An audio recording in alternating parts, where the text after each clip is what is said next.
Dad, what games are you playing right now? I'm playing God of War. Is that your favorite game?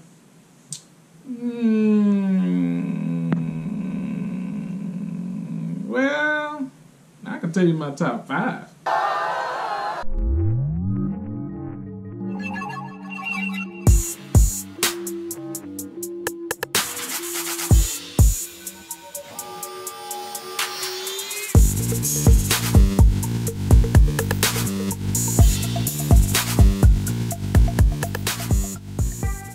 What's up, YouTube? It's KillaWatt 804 coming at you with another video.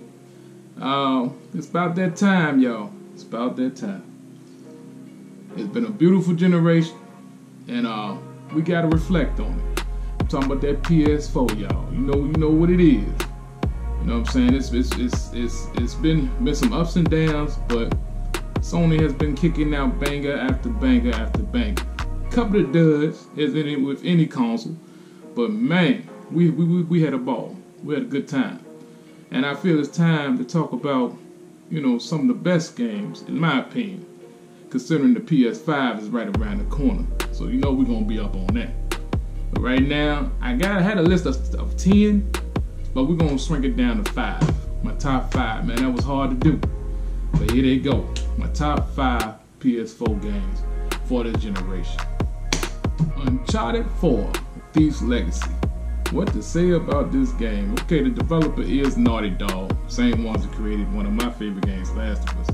But this part 4 in the series, and man, they say the best for last. That's all I can say. They say the best for last. Of course, you're playing Drake. Well, for y'all that don't know, you're playing Drake. And he's kind of retired right now. He's chilling. You know what I'm saying? He's trying to do the 9 to 5 right there in this game. That's where it started off at, but it wouldn't be a game if we just kept it like that. Anyway, his brother come in the picture, and man, the adventure just starts from there. Uncharted, always been a hit since the PS3, since part 1, PS3, all the way on up.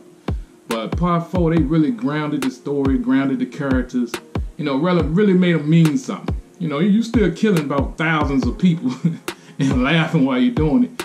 But man, there's something about this game. It's just straight fun, and it really brings in emotions on this last install, when it needs to. Graphics, of course, are off the chain. Sound off the chain. Gameplay off the chain. The gun mechanics, I love it. It's the best in the series. Man, if you haven't played Uncharted 4, you need to do that. Do you have to play the previous games to enjoy it? Not really. But yeah, this is definitely my number 5. I knew it was going to be in there somewhere, just didn't have no idea where. But yeah, Uncharted 4, Thief's Legacy. That's what's up. We got Witcher 3, The Wild Hunt. Man, let me tell you about this game. This is the most surprising one on my list, because the first time I played this game, I absolutely hated it. I thought the gameplay was whack. I thought the character was dull. I thought all about it, but what happened was I heard so much hype about the game. I'm like, people was comparing it to my favorite game, Last of Us. I was like, how the hell? But anyway, so I checked it. I went back on it. Still didn't get it. I was like, man, I don't like this. What am I doing? So I checked out the Netflix special, The Witcher. Man, when I got to know the character Geralt and all the other characters that play a part in that world, got to see, would pretty much put some context on everything. Like what's the backdrop for everybody? What's this person's motivation? What type of world is this really?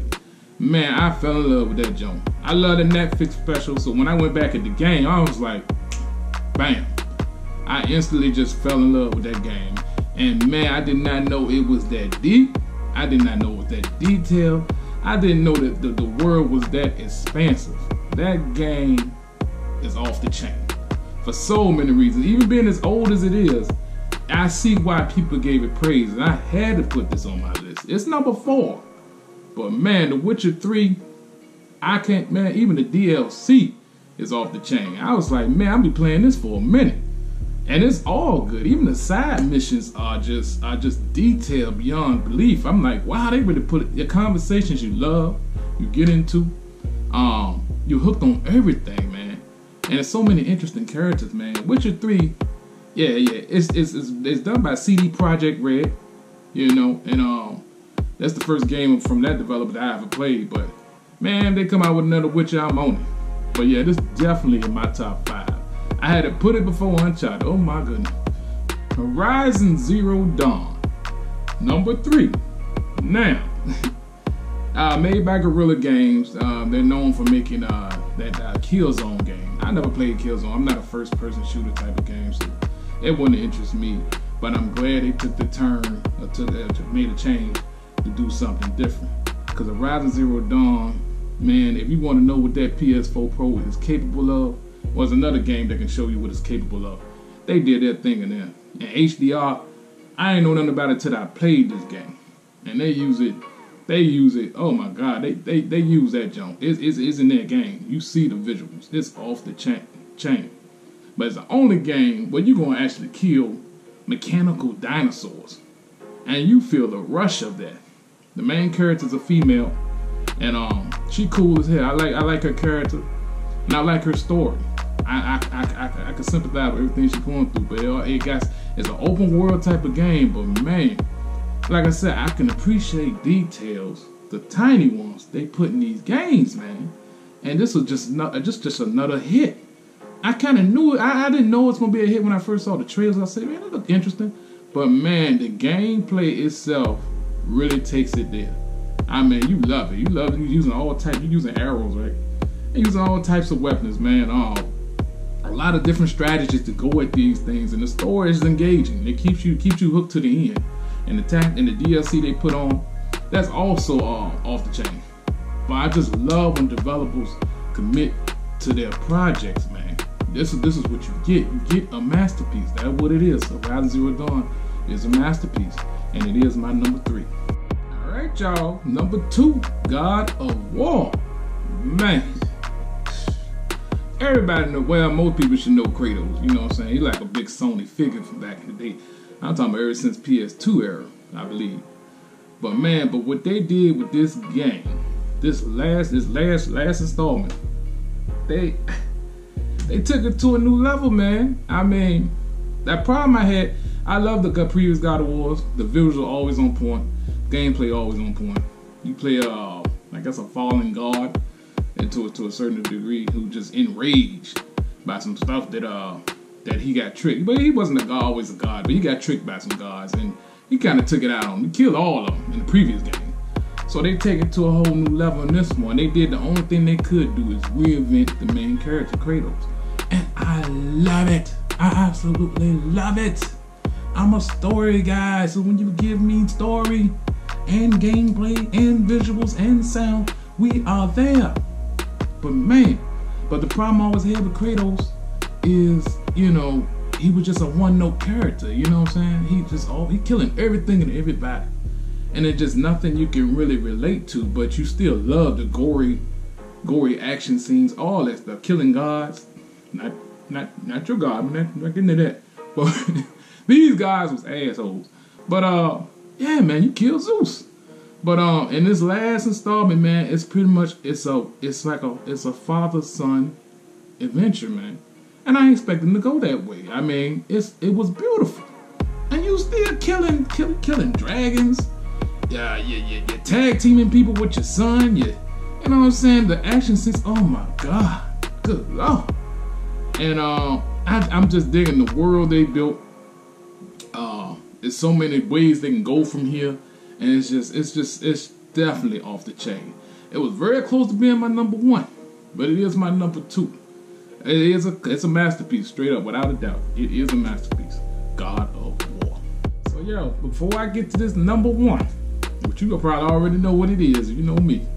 Yo, I gotta give some honorable mentions. Some that didn't make the top 5, but man, they could have easily made it. But certain things kind of kept them down. But I gotta send them out there. You got Spider-Man. Y'all know him. You got Red Dead 2. Gotta send it out there. Beat Saber VR. Love it. Batman Arkham Knight, one of my favorites. And now one of my new favorites, Final Fantasy VII Remake. It came out this year. That was awesome too. So honorable mentions. If you got some more, if there's some more out there, you know what I'm saying, But I had to say something about them. Anyway, number one. My number one favorite PS4 game of this generation is Last of Us 2. Made by Naughty Dog. Naughty Gods. Let's call them Naughty Gods. You know what it is. That's what they are when they make these games, man. But yeah, man, they took one hell of a goddamn game, Last of Us 1, and turned it up to level 20, goddamn it. That's what they did. And man, you get it all. That's like, and it's made with the infrastructure of the PS4. You know what I'm saying? I got the PS4 Pro, so I'm getting the enhancements.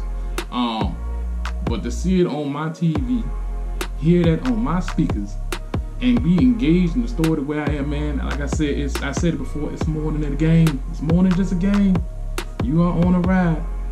But that improved mechanics, a little bit more the same that you had from before that you love. More interesting characters, and there's some shocking moments in this game. There's some real moments in this game. I relate all the way. And it's the representation in the game for us having different races, different races of people, different people with different sexualities and stuff like that. That's in here too, so I can respect that as well. Some people kind of say it's forced, this is this. I ain't trying to hear all that, man. You gotta have representation in these type of mediums. You know what I'm saying? You gotta love it. Would you rather not have it? I don't get it. Anyway, back to the game. Yeah, Naughty Dog, they crafted the best game I ever played, man. I have never felt that way about a game, period. Except Last of Us 1. And they outdid themselves again. So big ups to Naughty Dog. This is my number one. And man, I look forward to any other game project, anything they got later on that PS5. But that's what's up. Naughty Dog, you get props for this. Last of Us 2, number one. So yeah, people, that was my top 5. Granted, there's still one more game left to come out this generation. Probably a couple more, but the main one coming out, I think, in a couple weeks, Ghost of Tsushima. Hopefully, that can push some of my, maybe move my whole list around. You know what I'm saying? That is that good. So hopefully, I pray that's off the chain like the rest of them. But knowing Sony with their track record, man, they killing it. They killing it. I hope one day Microsoft kill it on the game too. But seriously. That was my top 5, man. You know, it's been real. Like I said, this generation been off the chain, and I'm just looking forward to more, man. You know what I'm saying? You can't deny what they doing over there, man. That company, you can't deny on the gaming tip. You cannot deny it, man. So yeah, if you ain't got a PS4, you late. If you don't get a PS5, you real late. So yeah, that's what's up. KillaWatt 804. Holla at you later. Peace.